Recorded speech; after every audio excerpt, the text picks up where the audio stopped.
If you're trying to sell a timeshare, stay away from anyone who contacts you claiming they have a buyer. That's the warning today as investigators name a local couple as suspects in a major consumer protection case. Consumer problem solver Connie Thompson says the couple is accused of deceiving people, Connie, out of millions of dollars. You will be shocked at how many millions, Molly.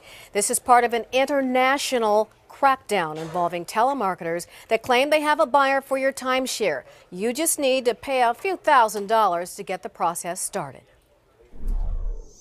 Today, we're here to announce a major consumer protection lawsuit that our office has filed against Jonathan and Christine Gibbs of Olympia, Washington. Their internet images sell them as entrepreneurs and philanthropists, but state investigators say this married couple from Olympia are the brains behind an elaborate timeshare resale network involving layers of company names, including shell companies, devised to make timeshare owners think they had buyers. They used a bunch of different company names so that no one would be able to tie them to the actual business. Court documents show they used multiple addresses while operating out of this office building in Lacey. The offices are now empty. A witness took this photo of the company's dumpster filled with computers and victims' personal information that by law is required to be protected.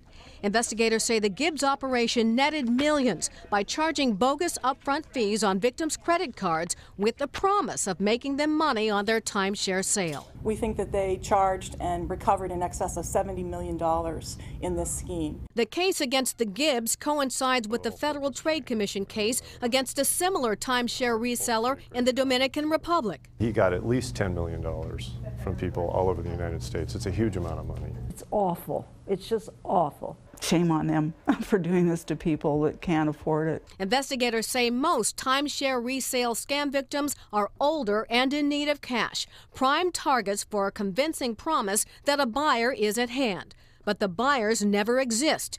As for whether the victims will ever see their money, we try, but more often than not, the money has been spent or has been wired to the Grand Caymans or the Dominican Republic or someplace else, and it's pretty tough to get back.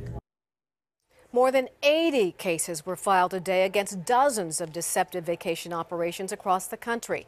In the local case, investigators accused Jonathan and Christine Gibbs of transferring ownership of all those timeshares to themselves. MoneyWorks is next.